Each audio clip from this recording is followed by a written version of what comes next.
Oui, cours, voilà, très bien. ouais, Et il y a bien sûr, une différence même dans les niveaux. L'intelligence artificielle, elle ne peut pas s'adapter à plusieurs niveaux. Elle ne peut pas motiver, comme vous avez dit tout à l'heure, elle ne peut pas prendre en considération oui. plusieurs On choses. peut, oui, on peut dire L'humain, oui, on peut oui, dire allez-y. l'AI, il est un risque de créer deux vitesses, on va créer une éducation à deux vitesses. D'accord.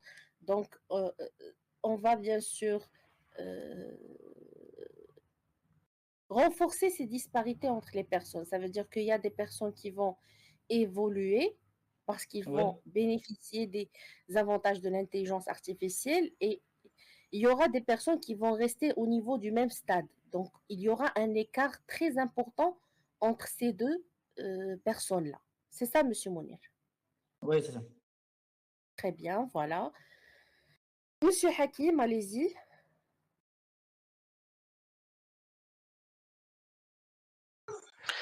Alors oui, madame, pour l'idée de Mounir que ouais, il faut une séance présentielle pour que le prof réagisse au feedback des élèves. Mais maintenant, on trouve qu'il y a des assistants éducatifs qui peuvent assister 24 sur 24 et de interagir avec l'élève et avec le niveau d'élève. Dernièrement, j'ai vu qu'il y a une application qui s'appelle Premova. Il y a une assistance virtuelle qui parle avec l'élève, avec son niveau et d'orienter l'élève pour l'apprentissage. Alors, D'accord. il y a une amélioration à ce côté-là. Pour l'IA, il y a une amélioration parce que oui, on dit que puisque nous avons une infrastructure, on dit faible ou bien moins réduite pour arriver à plusieurs zones, mais pour les personnes qui vivent en zone urbaine et euh, qui ont des infrastructures qui ont la possibilité d'intégrer ou bien d'accès à l'IA. Il y a des nouveaux l'IA qui peuvent aider bien à l'apprentissage personnel. D'accord, donc voilà, donc vous dites, vous, que bien sûr, il y a une amélioration par rapport à l'utilisation de l'intelligence artificielle et il y a des outils actuellement qui peuvent s'adapter au niveau, bien sûr, de l'utilisateur et qui peuvent, bien sûr, permettre à l'apprenti de bénéficier, bien sûr, de cette adaptation, de cette adaptabilité similaire à un prof réel qui va interagir avec un étudiant. D'accord, très bien. Donc, mais bien sûr, il y a une composante dont a parlé M. Mounir tout à l'heure qui reste très importante, c'est la motivation. La motivation, la prise en considération parfois des états psychiques, psychologiques. Donc ça, bien sûr, quand on interagit avec les AI, c'est quelque chose c'est un robot, ça reste un robot. Même si on essaie de l'adapter au maximum avec un être humain, ça va toujours rester dans cette zone de rigidité. Ça ne va pas être flexible, bien sûr, à un niveau très élevé. Est-ce que vous êtes d'accord, Monsieur Hakim? Oui, oui, exactement. Oui, je suis d'accord avec vous euh, pour ce point, parce qu'elle reste un robot. Voilà. Oui, il ne peut pas oui, donner son émotion, voilà, Voilà. son réponse psychique comme un être humain. Mais on parle de côté, est-ce que ce robot ou bien ce l'IA, il est bien programmé pour donner des décisions finales ou bien ne fait pas des erreurs. Il fait C'est des juste, erreurs. oui, bien sûr, il fait des erreurs parce qu'il est limité dans son apprentissage. C'est pas un être Voilà. humain.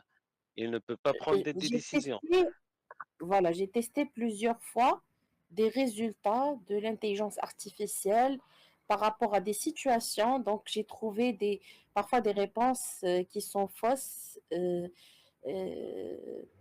j'ai essayé tout de même de voir si cette intelligence artificielle, elle peut prendre en considération les émotions de la personne. Est-ce que ça peut vraiment, jusqu'à quel point elle peut interagir comme étant, comme si on parlait à un être humain. Donc, j'ai essayé de tester cela. Donc, au lancement, bien sûr, de l'intelligence artificielle, c'était un peu très loin de tout ce qui est humain, tout ce qui est émotion. Quand vous lui demandez quelque chose par rapport à un être humain, si vous demandez, par exemple, je voudrais que vous soyez mon ami. Donc, il va vous répondre, non, moi, je Non, peux vous aider oui, si vous avez besoin de quelque chose, mais je ne peux pas être votre ami. Par la suite, ça s'est développé un petit peu. Il a commencé à interagir comme si il était similaire à une personne. Il peut, par exemple, il vous dit, voilà, je pourrais être votre ami, je peux vous aider. Si vous avez besoin de conseils ou bien de quoi que ce soit, vous pouvez me demander, je pourrais vous aider. Et il essaie de vous réconforter comme si vous étiez vraiment un ami. oui, Donc oui, ça a changé. exact. C'est vrai que ça a changé. C'est très différent par rapport au lancement, bien sûr, de l'intelligence artificielle, mais ça reste toujours un petit peu très limité. Et même les choses qu'il partage avec vous, il va les reprendre à chaque fois avec les mêmes paroles. Donc vous sentez cette différence. Vraiment, vous pouvez la ressentir. Oui, il a des limites, mais Voilà, c'est pourquoi j'ai dit qu'il y a une amélioration à ce côté, à ce sujet, voilà. parce qu'il y a, oui, avec le temps, donc on voit qu'il va développer, qu'il va évoluer, qui, hum, qui pourrait arriver à ces sentiments humains. Ouais, ouais. Il peut s'en rapprocher, oui. C'est Oui, vrai qu'il peut s'en rapprocher, oui. Parce que déjà, lui, il ne reflète que des informations qui ont été intégrées. Donc, à chaque fois qu'on intègre plus d'informations, plus d'éléments, donc ça va bien sûr se perfectionner au niveau de l'utilisation. oui. Très bien. Oui, Voilà, oui, donc madame, Madame Naïma. Oui, d'accord. allez-y, Monsieur Mounir, allez-y. Oui, oui, J'ai un exemple pour les erreurs de l'AI. Par exemple, oui, la semaine dernière, j'ai une visite à une ville qui est loin d'ici pour des papiers. Parce que je ne connais pas la ville, c'est la première fois. Je te donne à l'AI pour donner-moi les moyens de transport pour arriver à ma destination. Il a donné moi des infos. Par exemple, tu trouves le tram, les stations. Il a donné moi la station de tram qu'il faut descendre ici. Quand je descends aux stations de tram, j'ai tapé le lien. J'ai trouvé qu'il a donné moi, que je suis loin à mon destination.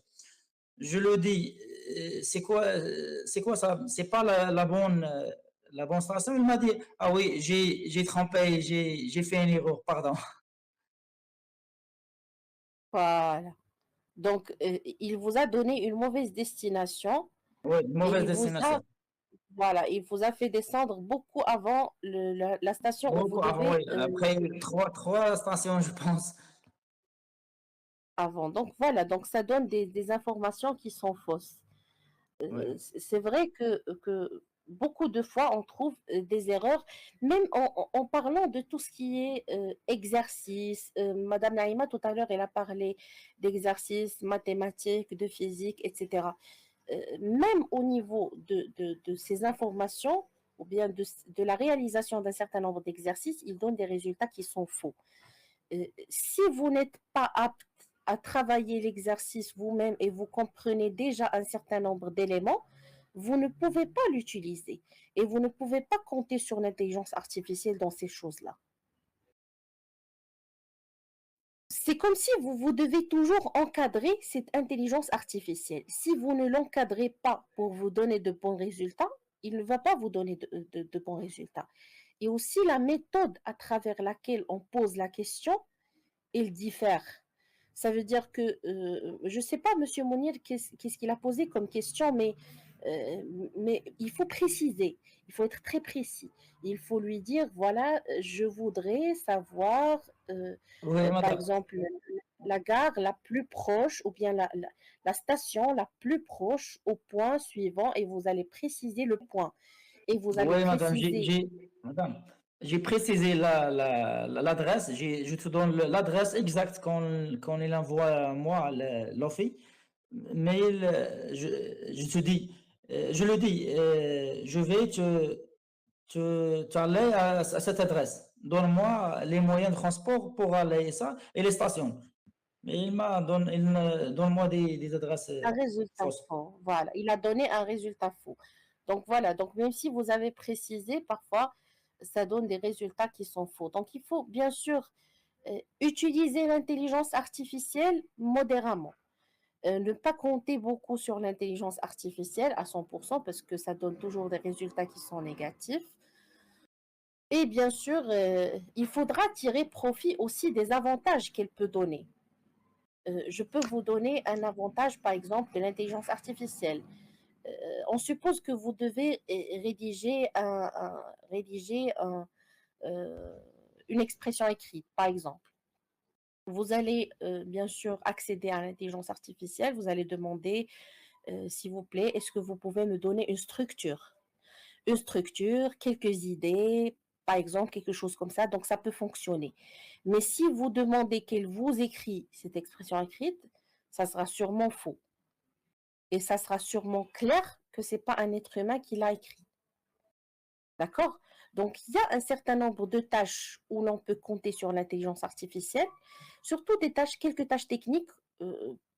Vraiment, il peut réussir beaucoup plus que l'être humain dans ces tâches. Par exemple, si on parle du design, de calcul d'un certain nombre de statistiques, de résultats, de modélisation de résultats. Donc là, il peut être très efficace. Mais si bien sûr on reste toujours sur le niveau d'information, parfois on peut bien sûr, plusieurs fois, on fait face à des informations qui sont fausses. Donc, on va donner bien sûr la parole à Madame Naïma. Bien sûr, elle n'a pas encore pris la parole pour défendre bien sûr son point de vue. Allez-y. Oui, pour répondre à Monsieur Mounir, il y a parfois quand on utilise AI, quand on lui donne une question, il me donne la réponse. Il y a parfois, il donne la réponse correcte et parfois, il donne une réponse fausse. Mais il faut faire une analyse avant de l'utiliser. Oui, donc voilà, donc Madame Naïma, elle dit que voilà, on peut utiliser l'intelligence artificielle, mais parfois ça donne des informations qui sont fausses. Oui. Il faut faire attention à ça. Oui, allez-y, Madame Naïma. Oui.